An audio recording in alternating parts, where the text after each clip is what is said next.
Você tem procurado pela sabedoria nas suas orações? Vamos falar um pouquinho sobre isso na palavra de hoje.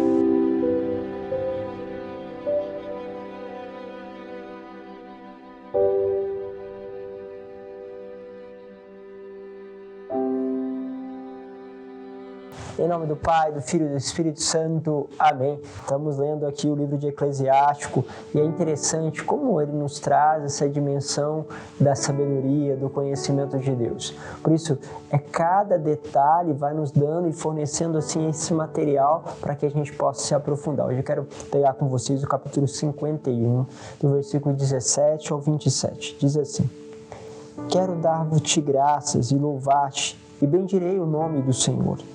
Na minha juventude, antes de andar errante, procurei abertamente a sabedoria em minhas orações. Diante do santuário, eu suplicava por ela, até ao fim vou procurá-la.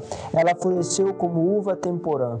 Meu coração nela colocou sua alegria. Meu pé andou por um caminho reto e desde a juventude segui as suas pegadas. Inclinei um pouco o ouvido e a acolhi. E encontrei para mim abundante instrução e por meio dela fiz grandes progressos. Por isso glorifico a quem me dá a sabedoria, porque resolvi pô-la em prática e procurei o bem e não serei confundido. A minha alma aprendeu com ela a ser valente e na prática da lei procurei ser cuidadoso. Levantei minhas mãos para o alto e me arrependi por tê-la ignorado. Para ela orientei a minha alma e na minha purificação a encontrei. Forte nessas expressões. Mas o que ele está dizendo aqui? Que procurou a sabedoria na oração, no relacionamento com Deus.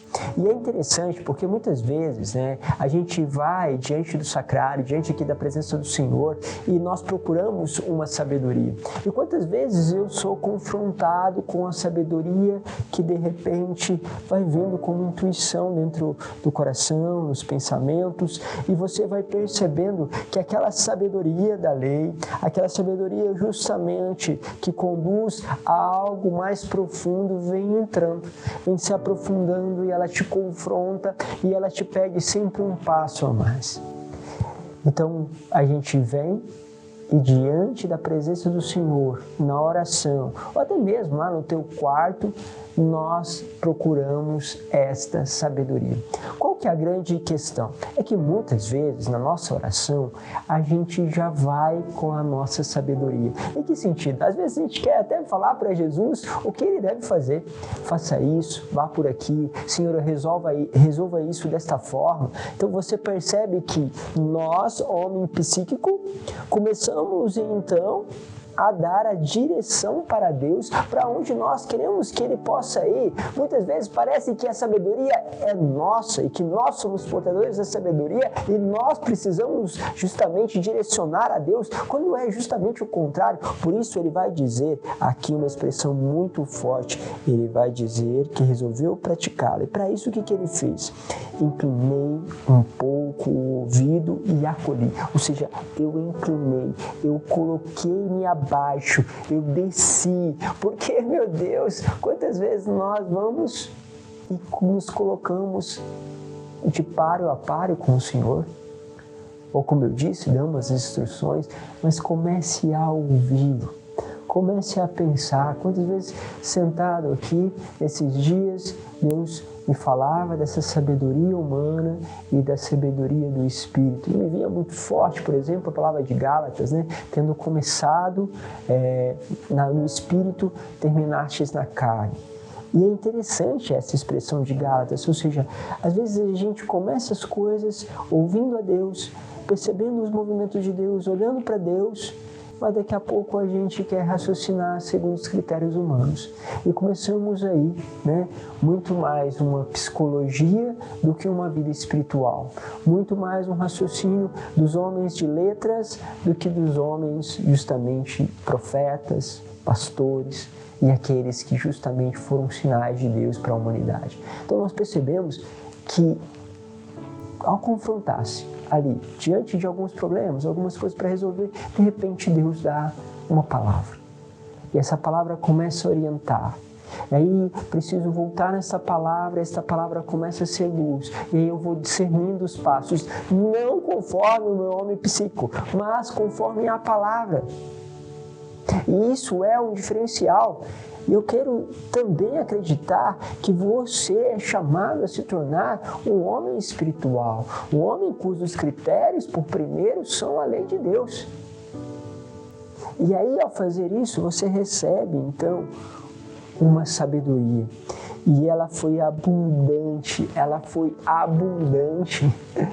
Por que isso? Porque quando Deus acha uma alma que quer viver essa experiência, eu te digo, Ele é abundante. Por quê? Porque é difícil encontrar uma alma que queira isso. Pode ser que Deus está te colocando isso agora, te dizendo, está tocando o teu coração para que você seja esta alma, que é tão difícil de encontrar. Não é uma alma espiritualista, que tudo é sobrenatural, então esse sobrenatural, tudo, não, no sentido de raciocínio segundo a palavra, segundo os critérios de Deus, né? Não é alguém que só vive alienado e não tem uma vida concreta, não é espiritualismo, não é isso. Um homem espiritual, um homem concreto, um homem de vida, um homem que você percebe que ele está enraizado no amor, em atos concretos do amor, não só de palavras, mas homens também de gestos, mas para isso muitas vezes foge uma lógica humana.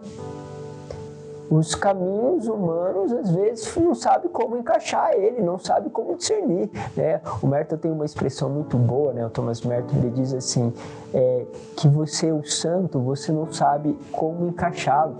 Ele não cabe em nenhum lugar, né? Você não sabe se ele está obstinado por um desejo, por um sonho, né? Ou se ele está coberto de orgulho naquele sonho, ou realmente se é Deus que está movendo aquela pessoa, você não sabe, porque você não consegue enquadrar, porque parece que é aqui, não, parece que é cá, não, parece que agora é, não. Por quê? Porque ao mesmo tempo é um homem extremamente abandonado em Deus e um homem extremamente concreto, um homem que olha para Deus, mas ao mesmo tempo sabe e passa pela experiência concreta da vida e do sofrimento humano. E isso você pode olhar na vida de todos os santos. Todos os santos foram assim e não sabiam, as pessoas da sua época não sabiam muito bem encaixar, encontravam então admiradores e aqueles que os desprezavam, porque faz parte o homem espiritual.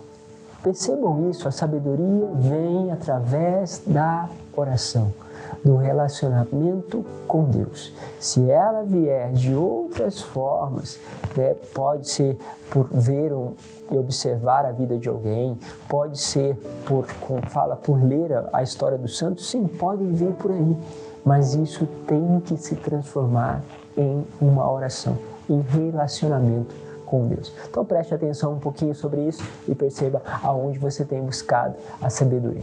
Deus nos abençoe, Pai, Filho e Espírito Santo. Amém.